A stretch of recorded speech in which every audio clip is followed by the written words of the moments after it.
Student, बहुत बहुत स्वागत अपने YouTube channel commerce base Sanjeev sir में। और आज हम लोग आरबीआई के बारे में पढ़ेंगे। ओके, जो लोग जुड़े हुए हैं उनके पास में सारे इसके जो नोट्स हैं पहुंच चुके हैं। और आरबीआई के लिए हम अपने देश का केंद्रीय बैंक भी कहते हैं। तो आज का जो टॉपिक होगा वो होगा केंद्रीय बैंक का अर्थ, परिभाषा, कार्य व महत्व। इतने टॉपिक आपसे पूछे जा सकते हैं। ओके, तो यहाँ पर देखिए, ये इसको हम शॉर्ट में आरबीआई कहते हैं। आरबीआई और एसबीआई, ठीक, इन दो में से एक के कार्य 100% प्रत्येक वर्ष में पूछे जाते हैं। और इस वर्ष में आरबीआई के कार्य पूछे चाहे एसबीआई के पूछे, मैं दोनों आपको पढ़ा रहा हूं। ओके, तो सबसे पहले हम बात करते हैं केंद्रीय बैंक। केंद्रीय बैंक किसे कहते हैं? देखो, केंद्र कहते हैं एक प्रकार से, जैसे मान लीजिएगा कि इतने एरिया में हमारा देश फैला हुआ है, बीच में अगर हम कोई बिंदु अगर लगा दें तो वही हमारा क्या कहलाता है? केंद्र कहलाता है। तो ऐसी बैंकें जहां पर इंडिया में बहुत सारी बैंकें खुली हुई हैं, इन बैंकों को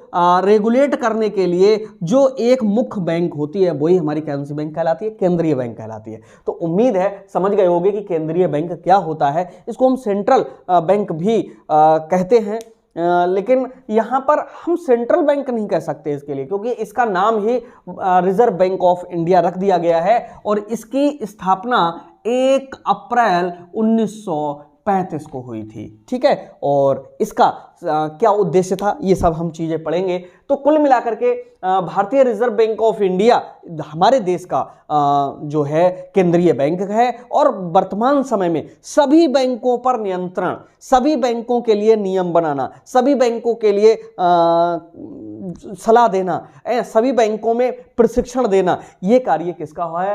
अब आरबीआई का हो चुका है। ठीक है, तो भारतीय रिजर्व बैंक ऑफ इंडिया का सबसे महत्वपूर्ण एक और कार्य भी है कि हमारे देश की जितनी भी मुद्रा का निर्गमन है वो सब किसके द्वारा किया जा रहा है? आरबीआई के द्वारा किया जा रहा है। बस 1 रुपए का नोट है वो वित्त आयोग जारी करता है और बाकी यही करता है क्या? आरबीआई। अब आरबीआई की स्थापना के बारे में आपने बुक्स में कई जगह पर पढ़ा होगा, ठीक है, लेकिन उसमें क्या करेंगे, बुक्स में थोड़ी लैंग्वेज टफ होती है। अगर कहीं आप कोचिंग पढ़ रहे होंगे या हमारे यहाँ से नोट्स अगर लिए होंगे तो आपने देखा होगा कि उसमें बहुत सरल तरीके से बताया गया है। ठीक है, तो यहाँ पर जो 3 हमारे देश में बहुत महत्वपूर्ण बैंक थे वो कौन कौन से थे? Bank of Bengal, bank of Bombay, bank of Madras. इनसे इंपीरियल बैंक बना था और इंपीरियल बैंक से तो एसबीआई बनाया गया था। ठीक है, लेकिन एसबीआई से भी पहले एक ऐसे बैंक की जरूरत पड़ी थी जो सारे बैंकों के लिए नियम, कायदे, कानून बना सके। ऐसे बैंक को हम क्या? आरबीआई कहते हैं। अब भाई, आरबीआई की स्थापना के कौन कौन से उद्देश्य थे ये आज हम बात करेंगे। तो सबसे पहले हमने अभी समझा आरबीआई का आशय, ठीक, यानी अभी हमने आरबीआई के बारे में बताया, आरबीआई का आशय हो गया। दूसरा है जो सबसे ज्यादा इंपॉर्टेंट है वो है आरबीआई की स्थापना के उद्देश्य, यानी कौन कौन से उद्देश्य थे। और कम से कम इसके उद्देश्य 10 तो आप लिख के आना ही चाहिए। ठीक है, अगर आ जाते लिखने के लिए। तो भाई, पहला जो उद्देश्य था बैंकों का विकास, नंबर 1, बैंकों का विकास। ठीक, यानी जितने भी इंडिया के अंदर बैंक हैं वो बैंक अच्छे से चलें, अच्छे से बिजनेस करें, वो रेगुलेट करें, अच्छी सेवा दें। इसे हम कहते हैं क्या? बैंकों का विकास करने के लिए। दूसरा, रुपए का मूल्य स्थिर। ठीक, यानी रुपया, जो हमारे इंडिया का जो रुपया है उसकी वैल्यू बहुत ज़्यादा ऊपर नीचे होती रहेगी, तो विदेशी विनिमय कैसे होगा? विदेशों से व्यापार कैसे चलेगा? वो कहेंगे नहीं हमको ज़्यादा पैसा दो, हम कहेंगे हमारे यहाँ का मजबूत है। तो भाई, देश का, हमारे देश का जो रुपया है वो मजबूत रहे, इसके लिए क्या, किसकी ज़रूरत थी? आरबीआई की ज़रूरत थी और इसकी स्थापना की गई। ठीक है, अगला है व्यापारिक बैंकों का कल्याण। ठीक, किसका? व्यापारिक बैंकों का कल्याण। व्यापारिक बैंकों का कल्याण का मतलब है कि उनको तमाम सुविधाएं देना, किसके? आरबीआई की ही एक प्रकार से कार्य प्रणाली में है। तो भैया, आरबीआई से ये भी एक हेल्प मिली। ओके, और इसके बाद में है अगला जो इसका उद्देश्य था वो था साख निर्माण का उद्देश्य। ठीक। अगला जो उद्देश्य था शाख निर्माण। शाख निर्माण का मतलब है कि जनता के पास में जो थोड़ा पैसा पड़ा हुआ है वो किसी एक जगह पे ऐसे पहुंच जाए कि समझ लो कि जहां से बहुत बड़ा पूंजी निर्माण हो सके। पूंजी निर्माण कैसे कहते हैं? जहां मतलब पूरी जनता का पैसा है, थोड़ा थोड़ा जाकर के अगर एक बैंक को दे दिया जाए बहुत बड़ा रुपया बन जाता है जाकर के, ठीक है, और वो किसी भी बिजनेस में लगाया जा सकता है। ठीक। और अगला जो था वह है मुद्रा का निर्गमन। ठीक। मुद्रा का निर्गमन का मतलब यहाँ पर है नोट छापने से ही, यानी नोट छापने का, उसके संबंध में नियम का, सारी चीज़ों की ज़रूरत थी। तो ये भी आरबीआई की स्थापना का उद्देश्य था कि भैया मुद्रा का निर्गमन वगैरह है वो भी करेंगे। ठीक है। और छठे नंबर पे इसका जो उद्देश्य था वो था मुद्रा बाजार का विकास। मुद्रा बाजार कैसे कहते हैं? जहाँ पर रुपए पैसे का लेन देन होता है, मुद्रा बाजार का विकास करना। ठीक है। और सातवें नंबर पे व्यापारिक बैंकों पर नियंत्रण। यानी व्यापारिक बैंकों पर नियंत्रण का मतलब सीधा सीधा यह है कि जितने भी कॉमर्शियल बैंक हैं उन पर कंट्रोल करने का जो कार्य है वो किसका? आरबीआई का। ठीक है। यानी आरबीआई द्वारा इन पर नियंत्रण किया जा सके। ठीक है। और अगला आठवां, विदेशी लेन देनों हेतु। भैया विदेशी लेन देनों हेतु का मतलब है कि हमारे देश का विदेशों से जो व्यापार चल रहा है उसमें हमारे देश और दूसरे देश की मुद्रा का बीच का जो लेन देन है उसमें भी सहयोग मिले, तो ये विदेशी लेन देनों हेतु कहलाया आठवें नंबर पे। और इसके बाद में है नवें नंबर पे व्यापारिक बैंकों को प्रशिक्षण। यानी इनको ट्रेनिंग व्यवस्था है, उनकी कार्य प्रणाली है, तो इसके लिए भी एक बैंक की जरूरत थी। और अगला है बैंकों पर नियंत्रण। बैंकों पर नियंत्रण, इसका ये भी एक कार्य है कि बैंकों पर नियंत्रण रखा जा सके। तो ठीक है, कार्य नहीं, ये उद्देश्य थे। यानी इनके अलावा और भी उद्देश्य होंगे, नोट्स में तो और ज़्यादा उद्देश्य लिखे हुए होंगे, क्योंकि यहाँ पढ़ाने में और फिर एकांत में बैठ कर नोट्स बनाने में बहुत अंतर है। तो ये इसकी स्थापना के उद्देश्य थे कि हम आरबीआई की स्थापना कर रहे हैं तो हम क्यों कर रहे हैं। ठीक है। ये आरबीआई, इन कारणों से आरबीआई की स्थापना की गई थी। कौन कौन से हैं? बैंकों का विकास करने के लिए। ठीक है। वर्तमान समय में देख रहे हो जितने भी बैंक हैं सब अच्छे चमक धमक रहे हैं, रुपए पैसे का मूल्य में स्थिर रहे, व्यापारिक बैंकों का कल्याण हो। ठीक है। शाख निर्माण का उद्देश्य, मुद्रा का निर्गमन, मुद्रा बाजार, ठीक, और व्यापारिक बैंकों पर नियंत्रण, विदेशी लेन देनों हेतु, व्यापारिक बैंकों में प्रशिक्षण हेतु, बैंकों पर नियंत्रण हेतु। ठीक है। और पूंजी बाजार को विकसित करने हेतु। ठीक है। पूंजी बाजार, जहां पर पूंजी बाजार, ठीक, पूंजी बाजार हम उसके लिए कहते हैं जहां पर रुपए पैसे के स्थान पर अंशों का, ऋण पत्रों का लेन देन होता है, उस बाजार को हम कौन सा बाजार कहते हैं? पूंजी बाजार कहते हैं। तो बेटा ये आरबीआई की क्या थी? स्थापना के उद्देश्य थे। अब आरबीआई की स्थापना जो 1 अप्रैल 1935 को हुई थी, उसकी स्थापना के उद्देश्य तो चलिए क्लियर हो गया। अब हम कार्य की बात करेंगे। ठीक है, कार्य। और इसके बाद में आरबीआई की सफलताएं भी कुछ रही हैं, उनको अभी हम देखेंगे। तो अब बात कर लें क्या? कार्यों की। एक सेकेंड,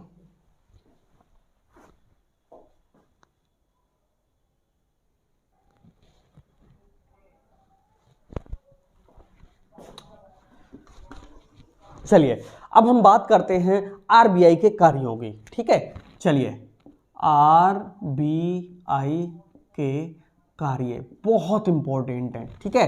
तो इसके जो कार्य हैं वो 2 कार्य हैं। ठीक, दो भागों में बांटा गया है। कौन कौन से? एक तो है केंद्रीय बैंकिंग संबंधी कार्य। कौन सा है? केंद्रीय बैंकिंग संबंधी कार्य। और जो दूसरे हैं वो है हमारे सामान्य बैंकिंग कार्य। सामान्य बैंकिंग कार्य। ठीक। अब बहुत अच्छे से इनके लिए हम हेडिंग्स अभी बताते हैं। इन हेडिंगों के बारे में 2-2, 3-3 लाइनें आप लिख देना, समझ लो बहुत बड़ा मैटर तैयार हो जाएगा। तो पहला जो कार्य होता है केंद्रीय बैंकिंग का वो होता है क्या? पत्र मुद्रा का निर्गमन, यानी ये जो बैंकें हैं वो पत्र मुद्रा के लिए जारी करती है। कौन सी? आरबीआई, ठीक है। दूसरा इसका जो कार्य है वह है सरकार का बैंक। ये पूर्ण रूप से जनता के लिए कार्य नहीं करता है, ये किसके लिए कार्य करता है? सरकार पर कार्य करता है। तीसरा इसका जो कार्य है वह है बैंकों पर नियंत्रण का, कंट्रोल ओवर द बैंक, यही करता है। सारे बैंक अगर किसके अधीन कार्य कर रहे हैं? वो कर रहे हैं आरबीआई के, ठीक है। और इसके बाद में साख पर नियंत्रण, ठीक है। साख नियंत्रण का मतलब कोई भी ग्राहक अगर अपनी बैंक में जाता है, बैंक ये नहीं कहेगा कि आज हमारे पास में पैसे नहीं है, इसको हम साख नियंत्रण बोलते हैं। ये कार्य कौन? आरबीआई करता है, बैंकों से कहता है कि ऐसा होना नहीं चाहिए। अगला जो 5वें नंबर पे है वह है क्षमा शोधन का कार्य। क्षमा शोधन आप जानते हो, जहां पर अनेक बैंकों के जो आपस के लेन देन हैं, एक दूसरे के बैंक में चेक जमा हो रहे हैं, पैसा निकल रहा है, उससे बैंकों का एक दूसरे पे लेन देन हो जाता है, वो निपटारा जहां किया जाता है उसको हम क्षमा शोधन कहते हैं। बहुत इंपॉर्टेंट है, ये हाई स्कूल में आवश्यकता है, ठीक है। और अगला है 6ठे नंबर पे विदेशी विनिमय पर नियंत्रण। ऐसा ना हो हमारा देश का सब पैसा बाहर चला जाए, तो उस पर कंट्रोल किया जाता है, ठीक है। विदेशों से लेन देन उतना किया जाता है जितना हमारे यहाँ का मुद्रा दूसरे देश में जा रही, तो दूसरे देश की भी कुछ ना कुछ मुद्रा हमारे यहाँ पर आए, इसको हम कहते हैं क्या? विदेशी विनिमय पर नियंत्रण। इसके बाद में 7वें नंबर पे आंकड़ों का प्रकाशन। आंकड़े कहते हैं व्यापारिक बैंकों के जो डेटा होता है उसके लिए आंकड़ों का प्रकाशन। ये जो हमारी आरबीआई है वो बताती है कि कौन सी बैंक का कितना कारोबार है, ठीक है। उससे लोग विश्वास करके और तब अपना जो है पैसा लगाते हैं। इसके बाद में कृषि का विकास में सहयोग। जो आरबीआई है वो कृषि को डेवलप करने में बहुत बड़ा हेल्प करती है, ठीक है। और बैंकों के लिए तमाम योजनाएं भी यही लाती है। 9वें नंबर पे बैंकिंग योजनाएं, ठीक, ये भी इसी का कार्य है कि बैंकों के लिए कौन कौन सी प्लानिंग्स लाएं। और 10वें नंबर पे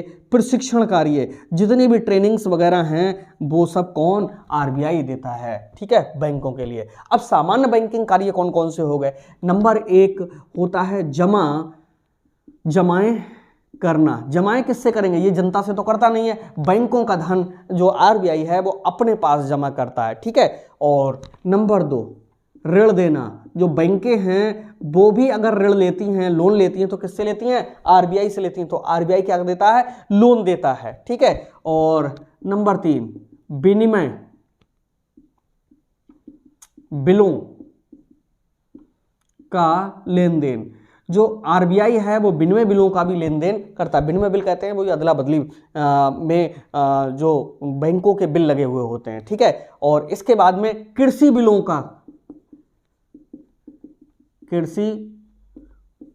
का लेन देन, ठीक, या क्रय विक्रय करके मान लीजिएगा, ठीक है। और अगला कार्य होता है विदेशी प्रतिभूतियों का क्रय विक्रय। विदेशी प्रतिभूतियों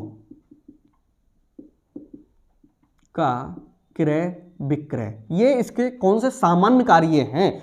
मुख्य कार्य तो इसके देखा जाए तो यही है बेटा, ठीक है। आपको तो दोनों कार्य लिखने होंगे, ठीक है। और अगर आप सोना चांदी क्रय करना चाहते हो तो सोने चांदी का क्रय और विक्रय, ठीक है। सोने चांदी का क्रय विक्रय कौन करता है? यही करता है। और इसके बाद में विदेशी विनिमय। अगर कोई इंडिया का व्यक्ति अगर विदेशों से कोई भी लेन देन करता है तो उसमें भी इसी का कार्य होता है, ठीक है। और विनिमय विपत्रों का क्रय विक्रय भी यही करता है। 8वें नंबर पे विनिमय विपत्रों का क्रय विक्रय, ठीक, ये कार्य भी यही करता है। तो 8 कार्य सामान्य लिखाना है, 10 कार्य आप ये मुख्य रूप से लिखाना। समझ लो कि आरबीआई में इसके अलावा कुछ नहीं है, ठीक है। इनके बारे में 2-2, 3-3 लाइनें आपके लिए लिखनी है। और आरबीआई को कहाँ कहाँ सफलता मिली है? देखो, इसने बैंकों पर नियंत्रण रखा है, अच्छा प्रशिक्षण दिया है, ठीक है, ये सफलताएं हैं। सरकार का एक एजेंट के रूप में अच्छा कार्य किया, सरकारी योजनाओं को लागू किया है, बैंकों पर नियंत्रण कर रखा है, ठीक है, अच्छे से अच्छे प्रशिक्षण दे रहा है, विदेशी लेन देन है उसके लिए इसने बनाया है, साख बनी हुई है बैंकों की। ये सब सफलताएं हैं किसकी? आरबीआई की। और आरबीआई के कुछ वर्जित कार्य भी होते हैं, वो कभी कभी पूछ लिए जाते हैं, लेकिन मुख्य रूप से यही कार्य पूछे जाएंगे। और इसके बाद में फिर अब अगले एसबीआई के कार्य।